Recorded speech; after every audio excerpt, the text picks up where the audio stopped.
하나님의 말씀을 보도록 하겠습니다. 하나님의 말씀은 잠언서 16장 1절에서 4절까지 말씀을 제가 읽겠습니다. 마음의 경영은 사람에게 있어도 말의 응답은 여호와께로부터 나오느니라. 사람의 행위가 자기 보기에는 모두 깨끗하여도 여호와는 심령을 감찰하시느니라. 너 행사를 여호와께 맡기라. 그리하면 내가 경영하는 것이 이루어지리라. 여호와께서 온갖 것을 그 쓰임에 적당하게 지으셨나니 악인도 악한 날에 적당하게 하셨느니라. 아멘. 3절 말씀에 보면 맡긴다라는 단어가 있는데요, 이 단어는 히브리 언어로 뜻을 풀이하면 내 던진다 혹은 산 위에서 아래로 굴린다라는 뜻이 들어 있습니다. 다시 말씀드리면 우리가 산 위에서 큰 돌을 짊어지고 밑으로 내려가게 되면 무거워서 아마 힘이 들 겁니다.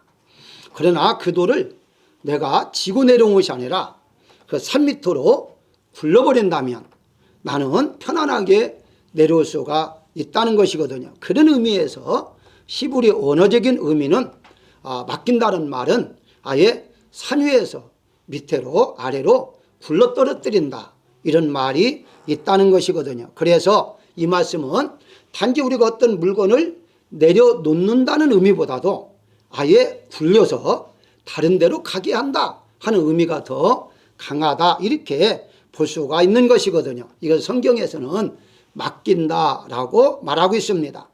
하나님께서도요, 하나님께 맡긴 것은 하나님이 책임져 주시지만 맡기지 않은 것은 하나님 책임져 주지 않습니다. 우리가 하나님을 믿는다 하면서도 하나님 앞에 맡기야 하는데, 지금 책임져 줘야 하는데 하나님께 맡기지 않고 내가 하면서 하나님은 내가 하는 걸 조금 도와달라는 정도로 우리가 생각하는 경우들이 참 많습니다. 자, 그러다 보니까 우리 하나님께 맡기라는 말씀은 수도 없이 들어요. 오늘 본문의 말씀도 아마 여러분들이 평생 동안 수십 번 아마 들을 수 있는 내용들일 거예요. 근데 다시 제가 여러분들이 이런 말씀을 드리는 이유가 그 맡긴다는 것 자체가 쉬우면서도 어려운 거예요. 왜냐하면 우리 인간의 생각이 앞서는 것이 많기 때문에. 그래서 오늘 제목을 맡기는 은혜라 라고 정한 거는요, 맡기는 것 자체도 은혜라는 거예요. 하나님께서 그 은혜를 주지 않으면 맡길 수가 없어요. 분명히 맡기라고 했는데도 맡긴다고 하는데 100%가 아니라 일부만 맡기고 일부는 내가 하려고 하는 경우들이 참 많다, 이렇게 볼 수가 있는 거거든요. 그래서 오늘은 맡기는 은혜가 과연 여러 가지가 있는데 어떤 것인가 요약적으로 몇 가지만 가지고 여러분과 함께 은혜를 나누고자 합니다. 가장 먼저 맡긴다는 의미를 알고 맡기는 것이 은혜라는 것이죠. 무슨 말이냐, 3절에 보게 되면 너희 행사를 여호와께 맡기라 그러잖아요. 뭘 맡길 것이냐, 행사, 모든 일이죠. 행사라는 말은 모든 것을 하나님 앞에 맡기라 하는 것이거든요. 대부분의 사람들은요, 따지지도 말고 묻지도 말고 무조건 맡기는 사람이 믿음이 좋은 사람이다, 그렇게 말하기도 해요. 물론 100% 틀렸다라고 말할 수는 없습니다. 그런데요, 이런 사람일수록 조심할 게 있습니다. 아무것도 따지지 않고 무조건 믿잖아요. 이걸 맹신이라 그래요. 맹신. 이게 무조건 믿는 거죠. 그런데 이런 사람들이 이단에 빠지기가 쉬워요. 아무것도 안 따지고 그냥 무조건 믿으니까. 그러다 보니까 사람이 예수님으로 재림했다 해도 믿잖아요. 일반적으로 이단들이, 교주들이 자기가 재림 예수다 하잖아요. 분명히 성경에는 아닌데도 불구하고 무조건 믿으라니까 믿는 게 믿음이 좋은 줄 알고 안 따지고 믿다 보니까 이단에 빠지는 경우들이 많더라는 것이죠. 그렇기 때문에 우리가 흔히 이단이 하는 말이 이렇게 말을 해요. 이단들은 무조건 믿으라는 거예요. 무조건 맡기라는 거예요. 그것이 바로 이단들이 자주 사용하는 것들인데, 사실은 맡긴다는 의미는요, 이제 그 내적인 면에서, 우리가 내적인 면에서는요, 자기 생각을 버리고 경험을 의지하지 말고 자기 고집을 꺾고 믿는 것을 말해요. 그런데 이단들이 이것만 많이 강조해요. 이것만 많이 강조하는데 또 다른 의미가 있습니다. 분명한 것은 말씀에 맞추어서 믿으라는 거예요. 그러니까 말씀에 맞추어서 보니까 안 맞아. 그럼 믿지 말라는 거예요. 맡기지 말라는 거예요. 우리 이제 이 기독교에서 있어서 가장 중요한 것이 이단에 넘어가지 않기 위해서는요, 말씀이 맞나 맞지 않는가를 우리가 해보고 난 다음에, 확인해보고 난 다음에 말씀이라면 믿어야 하는데 말씀이 아니면 믿어서는 안 된다라고 분명히 말씀을 드릴 수가 있는 것이거든요. 그래서 이 맡긴다는 성경적인 의미는 무엇이냐? 하나님께 책임을 전가한다 하는 의미가 포함되어 있습니다. 자, 다시 조금 더 이단들을 생각해 보실까요? 이단들이 믿었는데 이단들이 자기 인생 책임집니까? 아니요, 도리어요. 이 인생을 망쳐버려요. 책임지질 않아요. 그러니까 우리는 반드시 하나님 앞에 맡긴다는 의미는 책임진다는 의미가 포함되어 있어야 한다는 거죠. 그래서 우리가 맡긴다는 그 속에는 이제부터 내가 너를 책임져 주겠다 하는 하나님의 책임이 거기에 들어온다. 이렇게 이제 보시면 되는 것이거든요. 우리가 어떤 물건을 빌려오잖아요. 빌려오면 빌려주도 마찬가지입니다. 빌려오게 되면 그때부터 내가 관리하는 책임이 내게 있어요. 그러니까 만약에 예를 들어서 여러분이 자동차 리스를 다 하잖아요. 렌트 해가지고 타고 다니는데 그 자동차에서 만약에 내가 사고 났다. 책임이 나에게 있는 것이지 회사 거 이제 자동차가 아직까지 회사 거니까 회사에게 책임이 있다. 이거 없어요. 무슨 말이냐? 그 책임이라는 것 자체가 나에게 있는 것이 있다라는 것인데요. 자, 그렇다면은 예를 한번 들어볼까요? 엘리사 시대 때에 신학생이 많이 모였잖아요. 그러다 보니까 신학교가 좀 비좁았어요. 그래서 신학교 건물을 지차해서 신학생을 동원해 가지고 나무를 자르기 시작합니다. 그때 한 학생이 아마 자기는 도끼가 없으니까 다른 집에 가서 도끼를 빌려왔어요. 자르다가 이 도끼날이 빠져나가 가지고 물에 빠져버리는 거예요. 그때의 표현이 어떻게 표현하냐면 열왕기하 6장 5절에 위처 가로되 그래. 위처 위로되 내 주여 이는 빌려온 것입니다 라고 탄식하는 내용이 나와요. 자기 것이라 할지라도요, 그때 당시에는 쇠로 만든, 정확히 번역하면 이 개정성경에는 쇠토끼라고 이렇게 번역을 해요. 쇠토끼. 쇠로 만든 거예요. 그때 당시에 수천 년 전이니까 쇠로 만든 건 대단한 비싼 거거든요. 웬만은 가질 수가 없습니다. 자기 거랄지라도요, 물에 빠뜨려 찰 수 없다면 엄청난 손해잖아요. 남의 거단 말이에요. 빌려온 것이니까 자기가 보상해 줘야 해요. 다시 사가지고 갖다 줘야 해요. 그러니 돈이 없어서 빌려온 것을 사주려고 보니까 어떻게 사주겠습니까? 그러니까 이 성경에 나온 대로 아하, 탄식의 소리를 합니다. 내 주여 이거는 빌려온 것입니다. 이렇게 탄식하는 것을 볼 수가 있어요. 왜 그럴까요? 책임이 자기가 있기 때문에 그렇다는 거죠. 주인의 책임이 아니에요. 빌려온 사람의 책임이에요. 마찬가지로 우리가 믿음으로 하나님께 맡긴다는 것은 내가 책임져야 할 것들을 모두 하나님이 책임져 주십시오 하고 이제 위탁하는 것, 그걸 갖다가 믿음에 의해서 신뢰라라고 말하기도 해요. 신뢰, 의뢰한다, 의지한다, 의뢰한다, 맡긴다 이런 뜻이거든요. 결과서는 하나님께 모든 걸 책임져 주옵소서라고 하는 것을 맡긴다는 것과 같다는 것입니다. 그래, 잘 한번 들어보시면 마태복음 11장 28절에 보게 되면요, 예수님이 이런 말씀을 해요. 무거운 짐진 자들아 내게로 오라 내가 너희를 쉬게 하리라 라고 말을 해요. 자, 무거운 짐을 졌어요. 얼마나 무겁습니까? 짐을 지고 이제 걸어가려면 굉장히 힘이 들겠죠. 그런데 와서 쉬게 하라는 말은 어떤 말이죠? 그 무거운 짐을 벗고 쉬라는 의미 아닙니까? 그렇잖아요. 쉬게 해준다는 말은 계속 이제 무겁게 들고 있으면서 너 편안하게 하라 이런 말 하려고 하는 게 아니잖아요. 그런데 자세히 읽어보게 되면요, 그 다음 구절에 잘 나와요. 29절에 보게 되면 나의 멍에를 메고 라고 말을 해요.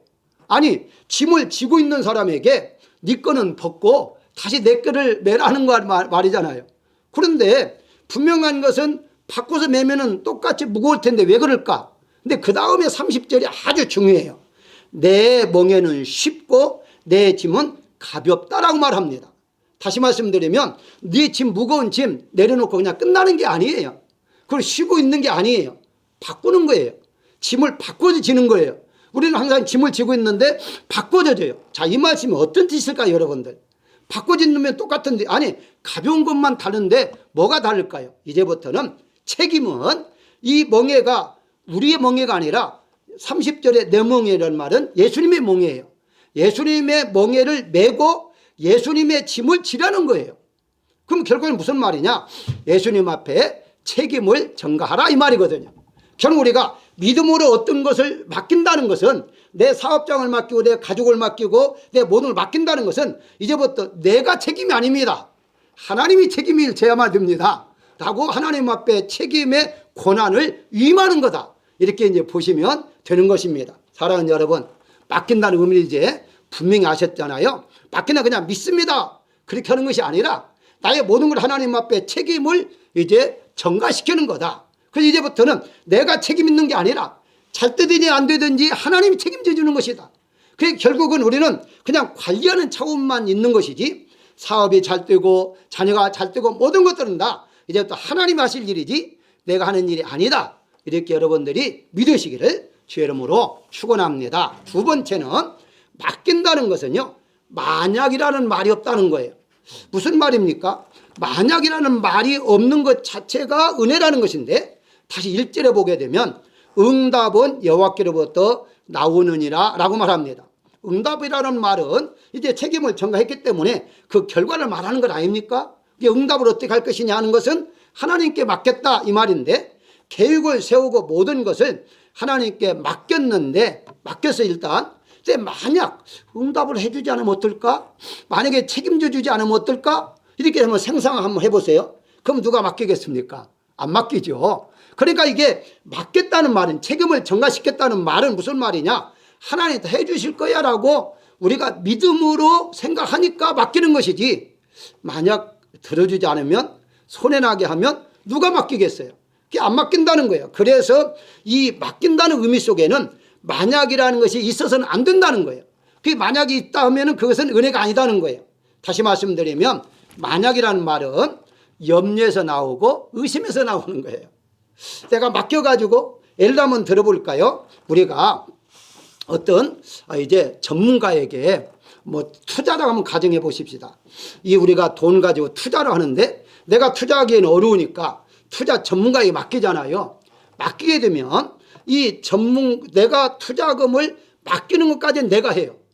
그런데 그 돈을 가지고 돈을 벌 것인지 손해보는 것인지는 그 전문가가 하는 것이지 내가 하는 게 아니에요. 그렇잖아요. 그런데 만약 여러분들 그 투자자를 못 믿는다, 저 사람 아무래도 내 돈을 가져다가 사기칠 거야, 내 돈을 이자로 불려주지 못할 거야, 이렇게 생각한다면 안 맡기겠죠. 그때 만약이라는 의심이 들어가면은 맡길 수가 없어요. 그래서 성경에는요, 만약이라는 단어를 많이 사용하지 않아요. 대신에 그 단어에 비슷한 단어가 있는데요, 그게 바로 그리하면이라는 단어를 사용해요. 그리하면 무슨 말이냐? 만약이라고 할 때에는 의심이 있으니까 만약이라기보다도 그리하면, 즉 다시 말씀드리면 네가 행하면, 네가 지키면, 네가 들으면, 순종하면, 계속해서 이제 그리하면 내가 이렇게 해주겠다라고 말하고 있는 것이죠. 예를 한번 들어볼까요? 출애굽기 23장 25절에 보게 되면 하나님을 섬기라 그래요. 자, 섬기라. 그리하면, 섬기면 어떨 것이냐? 그리하면 여호와가 너희의 양식과 물에 복을 내리시리라 라고 말합니다. 이게 만약에 그것을 못 믿잖아요. 못 믿기면 못 맡겠죠. 못 맡기면은 하나님 섬기지 않겠죠. 그러니까 하나님을 섬긴다는 말은 무슨 말이냐? 그리하게 되면 너에게 복을 받을 것이다. 이게 하나님의 섬기면 복을 내가 받을 거다는 것을 믿어질 때에 맡길 수가 있잖아요. 그렇기 때문에 만약이라는 이 맡긴다는 단어 속에는 만약이라는 것이 없어야만이 은혜라, 이렇게 볼 수가 있다는 것이거든요. 그래서 이제 우리가 잘 아는 이제 복의장 그러잖아요. 복의장. 그게 신명기 28장을 말하잖아요. 28장은 축복의 장이다. 누구든지 다 알고 있는데요. 여러분 거기 한번 읽어보십시오. 우리 이미 잘 알죠.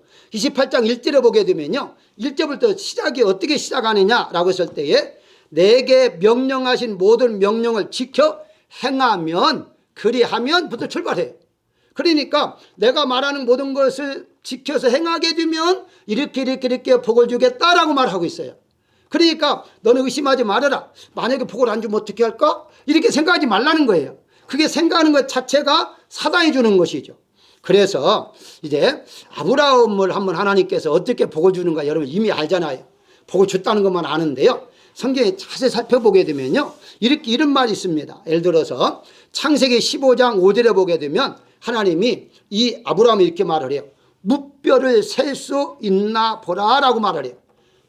많은 별을 셀 수 있나 보라. 만약에 그 이제 영어로는 if라는 단어가 들어가 있습니다만은 이제 우리 그 한글에는 번역 안 됐습니다. 만약에 셀 수 있다면 그거는 셀 수 없는 거다.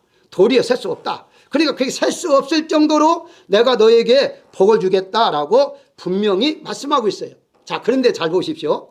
현실은 어떻습니까? 아이가 있습니까? 없어요. 아브라함 자녀는 없는데 바로 이렇게 많이 주겠다는 거예요. 그러니까는 현재가 아니라 미래에 주겠다라는 거예요. 그게 미래에 주었다는 그 말씀을 지금 믿으라는 거거든요.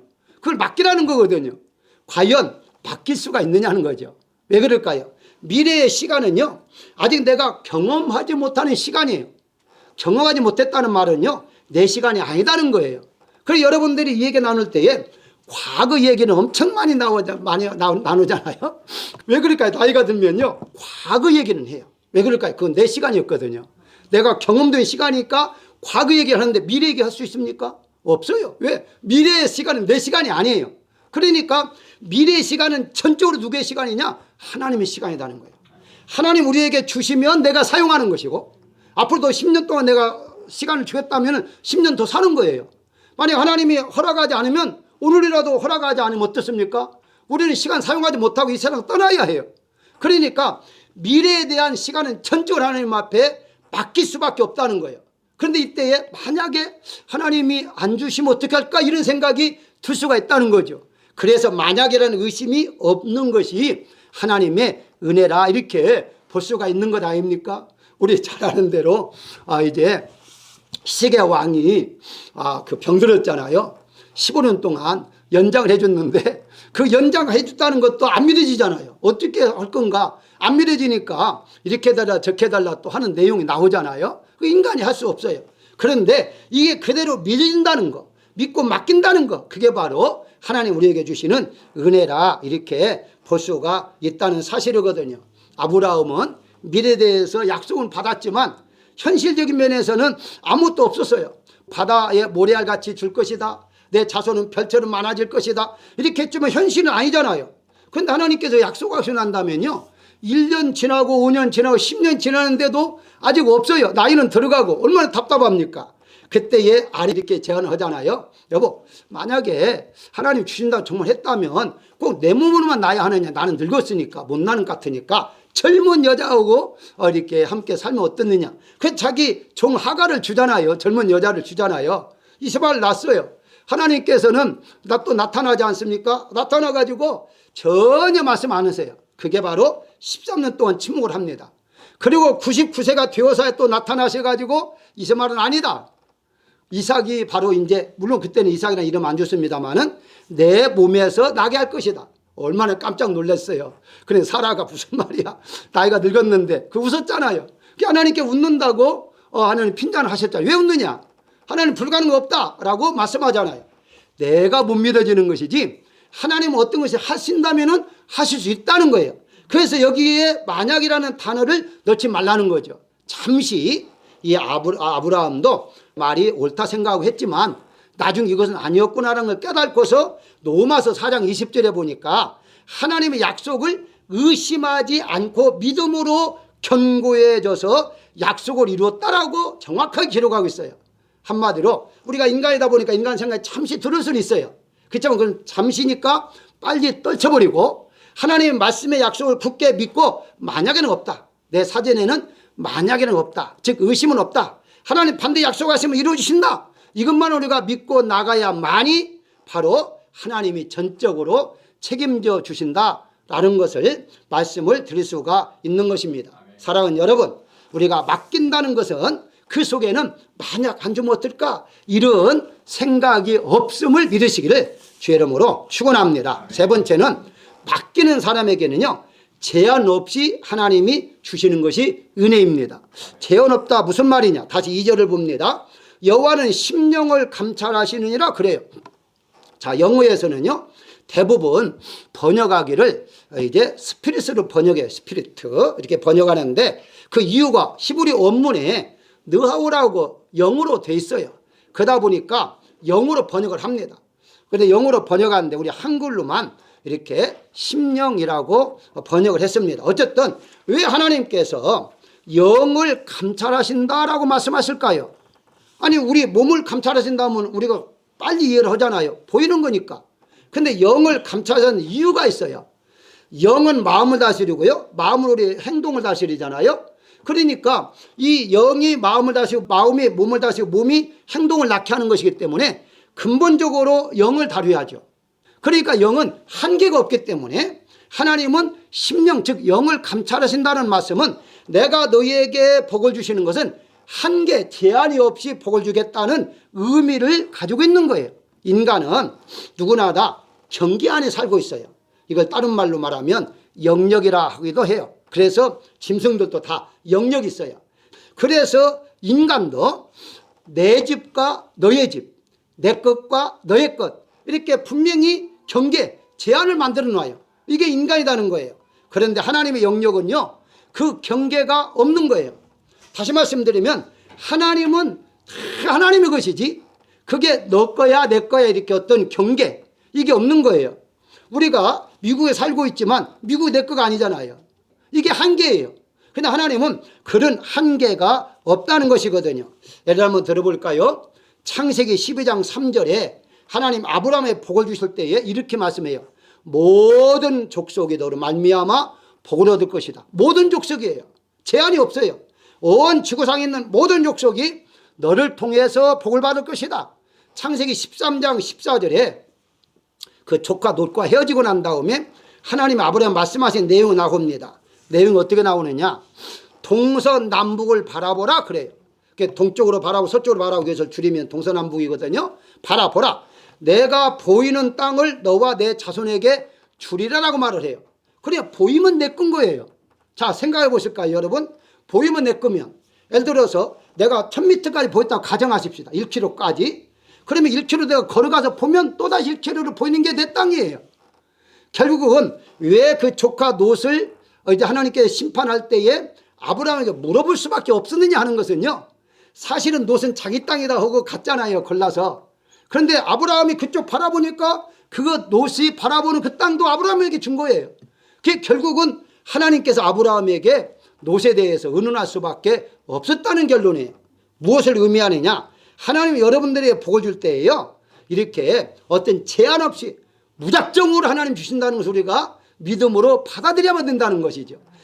인간은 이게 감정에 있기 때문에 뭘 주더라도 감정에 따라서 많이 주기도 하고 적게 주기도 하고 그러잖아요. 어떤 물건을 이렇게 줄 때에도 이제 흔히 그런 거 있잖아요. 밥을 퍼줄 때에 누구를 많이 퍼주고 누구를 적게 퍼주고 그러다가 싸움도 벌어지잖아요. 왜 나는 적게 주느냐 이렇게 말하기도 하잖아요. 그게 인간이에요. 근데 하나님은 그건 제한이 없어요.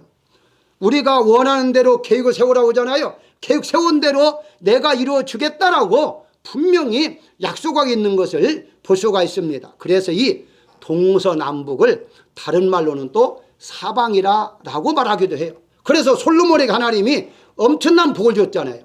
엄청난 복을 주니까 솔로몬이 이런 고백을 해요. 열왕기상 5장 4절에 보게 되면 하나님께서 내게 사방에 태평을 주심에 원수도 없고 재앙도 없도다라고 말합니다. 사방에 동서남북 끝까지 나에게 태평을 줬다는 거예요. 나에게 복을 줬다는 거예요. 그런 고백을 할 정도로 끝없는 복을 솔로몬이 받았다라고 보시면 되는 것입니다. 사랑하는 여러분, 왜 이렇게 했을까요? 아담과 하와를 만드실 때 하나님은요 땅을 제한시키지 않았어요. 성경에 보게 되면 에덴 동산을 주셨다고 하잖아요. 사실은 에덴 동산을 주신 게 아니에요. 온 지구를 다 준 거예요.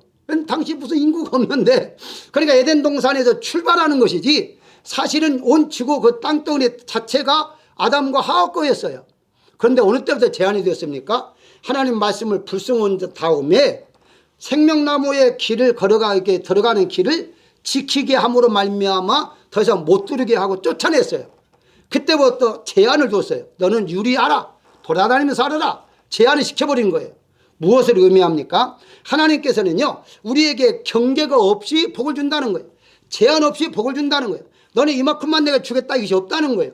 그래서 사랑이란 어떻습니까? 사랑이란 어떤 측량할 수 있는 것이 아니잖아요. 사랑이란 우리가 어떤 인간적인 면에서 이 정도다 저 정도다 이렇게 분량을 말할 수가 없어요. 그래서 성경에는 지극한 사랑, 한량없는 사랑, 제한 없는 사랑 이렇게 말씀하고 있는 것을 볼 수가 있습니다. 바울은 천국복음을 증거하다가 많은 고난을 받잖아요. 사단이 역사하는 거죠. 사단이 복음은 더 증가하지 못하도록 사람을 통해서 이제 감옥에 가두기도 하고 매를 때리기도 합니다.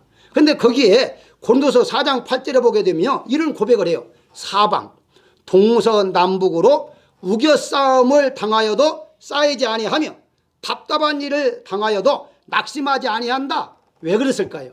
하나님이 아무리 동서남북에서 사단이 자기에게 더 이상 복음을 증가하지 못하도록 역사한다 할지라도 동서남북 모든 걸 제한은 하나님이 하시지 않는데 어떻게 네가 나를 넘어뜨릴 수 있느냐 하는 그 비밀을 바울은 알았기 때문에 이런 고백을 할 수가 있었다는 사실이에요. 그래서 그가 고린도후서 1장 9절에 자신이 사형 선고를 받은 줄 알았으니 이는 우리로 자기를 의지하지 말고 오직 하나님만 의지하게 하려 하심이라라는 고백을 하잖아요. 무슨 말이에요? 때때로 제한할 때가 있어요. 제한할 때가 병으로 제한하기도 하고 경제적으로 제한하기도 해요. 그럴 때에 바울은 어떻게 했느냐? 하나님 바라보라 하시는구나. 이런 때는 하나님을 바라보라고 해서 나에게 제한을 주시는구나 라는 걸 깨닫고서 이런 고백을 할 수가 있었다는 거예요. 사랑하는 여러분, 하나님은 여러분들에게 복을 주실 때에 맡기는 자에게는요 제한 없이 준다는 사실을 우리가 믿어야 한다는 것입니다. 우리가 살아가는 과정에서 어떤 제한이 있을 때나 기도하라 하시는구나, 금식하라 하시는구나, 하나님만 바라보라 하시는구나, 하나님은 의지하라 하시는구나 하는 것을 우리가 깨닫게 되면 끝나는 겁니다. 더 이상 뭐 제한을 하나님 풀어주는 모두 제한을 하나님 풀어주는 건 아닙니까? 그렇기 때문에 우리는 하나님께 맡기는 사람은 제한 없이 준다는 사실을 믿는 것 자체가 은혜라 하는 것이죠. 마지막으로 맡긴 것에 대한 결과에 추중하지 않는 것 또한 하나님의 은혜입니다. 다시 3절에 돌아옵니다. 내 행사를 여호와께 맡기라 그리하면 내가 경영하는 것이 이루어지리라 라고 말합니다. 자, 그런데 만약 이루어지지 않는다면 어떻게 할 것인가? 물론 하나님께서 이루어질 수가 있는 능력을 가지고 있기 때문에 이루어지실 거예요. 그런데 이루어지지 않고 내 계획대로 이루어지지 않는다고 할 때는 어떻게 될 것인가? 이런 생각을 할 수가 있을 것 아니에요? 근데 성경에서 어떻게 말하느냐? 그건 생각하지 말라는 거예요. 이루어지든지 이루어지지 않든지 결과는 하나님께 맡기라는 거예요. 내가 할 일이 아니다는 거예요. 왜? 이미 맡겼기 때문에 너는 맡긴 걸로 끝나야지 그 결과까지 네가 생각할 필요는 없다라고 분명히 말씀하고 있는 겁니다. 잠언서 19장 21절에 보게 되면요, 사람의 마음에는 많은 계획이 있어도 오직 여호와의 뜻만이 이루어진다라고 말씀해요. 자, 이 구절을 가지고 어떤 문제 목회자들은 이렇게 말합니다. 아무리 내가 계획을 많이 세워도 그건 하나님 뜻대로 되는 거니까 내가 계획 세울 필요가 없어, 이렇게 주장하는 사람들이 있는데요, 절대 그건 성경적이 아닙니다. 다시 한번 내가 읽어보겠습니다. 사람의 마음에는 많은 계획이 있어도 무슨 말이에요? 계획 세우지 말란 말이 아니에요. 있다. 분명히 계획이 있을 것이다. 그런데 계획은 있는데 그걸 이루어지는 것은 내가 이루어주겠다는 거예요. 그게 우리 할 일은 뭐냐? 계획만 하라는 거예요. 그리고 계획을 하고 난 다음에 계획대로 하나님께 맡기면 맡기는 게 따라 하나님이 이루어 주시겠다라고 말씀하고 있는 거예요. 계획까지 세우지 말란 말은 절대 아니에요. 결국은 무슨 말이냐? 내가 하나님께 맡긴 결과에 있어서는 잘 되든지 안 되든지 하나님께서 맡아주셨으니까 하나님께 이미 유임했잖아요. 그러면 하나님께 유임했으니까 결과까지 내가 생각할 필요가 없다는 것이죠. 왜냐? 결과를 생각한다면 그것은 내 주권이죠. 하나님 주권이 아니잖아요. 그래서 다시 3절에 보게 되면 내가 경영하는 것이 이루리라라고 그러잖아요. 무슨 말입니까? 하나님이 이루게 주시겠다라고 말을 하는 거예요. 그 계획도 결국은 내가 세우는데 계획대로 이루어 나가는 것도 내가 해 나가지만 결국 이루게 하신 분은 누구냐? 하나님이시다. 그걸 믿으라는 거예요. 그게 자기 자신을 이제 계획 세운 것을 하나님 이루어줄 것을 믿고 나가는 것, 이것이 중요하지 결과가 중요하지 않다. 이렇게 이제 보시면 되는 것입니다. 그래서 우리가 이 맡긴다는 의미는요, 100% 이루어질 수도 있지만 이루어지지 않을 수도 있잖아요. 그런다 할지라도 결과는 하나님의 주권이지 나의 주권이 아니니까 거기까지 우리가 생각할 필요는 없다라고 말씀을 드릴 수가 있는 것입니다. 그래서 4절에 정확하게 말합니다. 쓰임을 적당하게 지으셨다 그러면서 악인도 바로 쓰임에 적당하게 지었다는 거예요. 우리가 생각할 때에 악인 없으면 얼마나 좋겠어요. 이 지구상에 선한 삶만 살면 얼마나 좋겠습니까? 그런데 악인들도 잘 살고 악인들도 떵떵거리고 하잖아요. 그런데 하나님은요, 그런 자도 적당하게 쓰임을 받을 때가 있다는 거예요. 무슨 말입니까? 시간이 조금 있어 말씀드리겠습니다. 마태복음 5장에 보게 되면요, 핍박을 받는 자는 복이 있다고 하잖아요. 그러면 내가 복을 받으면 핍박을 받아야 하잖아요. 픽박을 하는 사람이 있어야 하잖아요.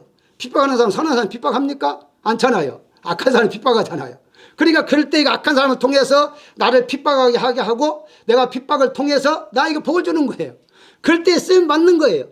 그러니까 이 세상 모든 것은 다 하나님께서 결과적인 면을 하나님은 아시기 때문에 하나님 하시는 것이지 내가 하는 것은 아니기 때문에 내가 하나님께 이미 맡긴 것은 결과는 하나님께 맡기고 결과까지 맡기고 내가 살아야 한다라고 말하잖아요. 그래서 성경에 예수님을 알파 오메가요, 처음과 나중이라, 즉 시작하신 분이 하나님이시고 마치게 하신 분도 하나님이시다. 이 세상에 여러분들을 보내신 분도 하나님이시고 이 세상에 다 일을 하게 하신 분도 하나님이시고 다 문을 끝마치면 하나님이 이 세상을 떠나게 하신 분도 하나님이시다는 것을 분명히 말씀하고 있는 것입니다. 그래서 우리가 어떤 일에 있어서 결과가 좋으면 좋겠지만 만약 결과가 안 좋다 할지라도 하나님이 또다시 다른 계획을 통해서 다른 일을 통해서 이루어질 수 있다는 것이거든요. 그걸 우리는 믿어야 한다는 것입니다. 우리가 어떤 투자를 할 때에 투자가 계속해서 그것만 잘 되면 얼마나 좋겠어요. 그런데 투자가 잘 될 때도 있지만 손해볼 때도 있어요. 그러니까 그걸 결과만 가지고 우리가 한다면 이 세상에 하나님께 맡길 수가 없다는 사실이거든요. 결론적으로 말씀을 드리면 세상은 이렇게 말합니다. 자기 인생은 자기가 책임지라는 게 세상의 말이에요. 네 인생은 네가 책임져야 하잖아. 누가 책임져 줄 거야. 그러니까 이런 말을 반대로 또 자녀 입장에서는요, 자기 고집을 이제 주장하기 위해서 뭐 예를 들어서 뭐 애인을 데리고 왔다. 사귀는 여자를 데리고 왔다. 근데 부모가 반대해. 그럼 이렇게 말합니다. 드라마 같은 거 보게 되면 뭐 부모가 뭐 내 인생 책임질 것도 아닌데 뭐 이런 식으로. 그러니까 자기 인생 자기 책임진다는 거죠. 성경은 절대 그렇게 말하지 않아요. 우리 세상에서는요, 자기 인생은 자기가 책임져라는 것은 다른 사람이 없기 때문이다.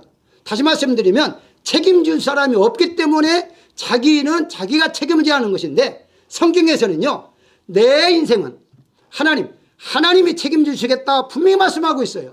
그러니까 우리는 하나님께 맡게 하는 거예요. 내 인생은 하나님 책임져 주시는 것이다. 내게 책임질 필요가 없다. 그러니 얼마나 우리가 편안하게 살아갈 수가 있느냐는 사실이에요. 여러분, 우리가 아브라함을 볼 때에 참 이해하지 못할 부분이 많이 있잖아요. 그중에 하나를 소개한다면은 아브라함이 분명히 이 가나안 땅에 살다가 흉년이 들으니까 애굽에 내려가요.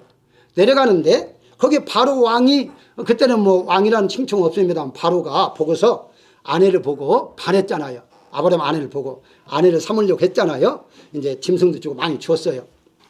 많이 주 그때에 왜 그렇게 됐을까요? 아내라는 말을 소개하지 않았어요. 자기 누이라 그랬어요. 그러니까 아내라고 했다면 안 뺏어갔겠죠. 누이라 했기 때문에 이제 그 왕이 뺏어간 건 아닙니까?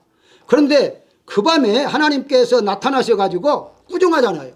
놀래가지고 왕이 도리어 주면서 큰일 날 뻔했다고 하잖아요. 자, 거짓말을 하고요, 속였잖아요. 하나님의 믿음의 아버지라고 할 수 있는, 조상이라 할 수 있는 그런 모습을 보여주지 못했는데도 하나님은 벌을 주지 아니하시고 아브라함을 꾸중하지 아니하시고 왜 보호해 주시느냐는 거예요. 그게 바로 아브라함은 전적 하나님을 맡기고 고향에서 나왔다는 사실이에요. 말씀을 따라 나왔기 때문에, 전적으로 맡겼기 때문에 잠시 인간적인 생각으로 죽지 않기 위해서, 살고자 하기 위해서 거짓말을 했지만 하나님 그것까지 이해하셨다는 거예요. 자, 중요한 말씀드립니다. 그렇다고 여러분들이 거짓말하는 말은 절대 아니에요. 살아가다 거짓말 아브라함 됐는데 절대 그런 말이 아니라 하나님이 책임져 주신다는 것을 이루기 위해서 비록 거짓말을 했지만 끝까지 하나님께서 책임져 주셨다는 사실을 볼 수가 있어요. 우리가 잘 아는 야곱 보십시오. 야곱이 야복강가에서 하나님 붙들고 축복하지 아니하시면 내가 놓지 않겠다고 그렇게 하잖아요. 매달렸잖아요. 하나님께서 얼마나 답답하셨으면 이게 허벅지 관절이라고 하는데요. 허벅지 관절을 쳐가지고 절개 만들었어요. 얼마나 아픕니까? 그래서 끝까지 붙들고 있었어요. 복 주시라고. 복 주시라고. 자, 이걸 달리 한번 여러분 생각해 보십시오. 복을 받았습니까? 안 받았습니까? 야곱이 이미 복 받았어요. 충분히 복을 받고 넘치게 물질의 복을 받고 자녀 복을 받고 이제 당당하게 지금 이 고향에 내려왔어요. 그런데도 무슨 복을 달라고 했을까요? 그 복이란 딴 게 아니에요. 지금 형이 자기를 죽이려고 한다 에서가 책임져 달라는 거예요. 내 생명을 하나님께 책임져 달라는, 나를 책임져 달라고 해서 그렇게 붙들고 있었던 것이지 이미 많은 복을 받았는데 어떤 복을 받겠어요? 이게 바로 결론인데요. 사랑하는 여러분, 염려하지 마십시오. 걱정하지 마십시오. 모든 과정은 하나님 다 보고 계십니다. 하나님이 알고 계십니다. 결론도 이미 나와 있어요. 그렇다면 하나님이 여러분들을 책임져 주시겠다고 말씀하셨기 때문에 우리가 할 일은 맡긴다는 것 자체가 은혜다. 맡긴다는 거, 의심 없이 맡긴다는 거, 전혀 걱정 없이 맡긴다는 거, 그 자체가 은혜라는 사실을 믿으시고 이번 한 주간 동안도 승리하는 여러분들 되시기를 주의 이름으로 축원합니다.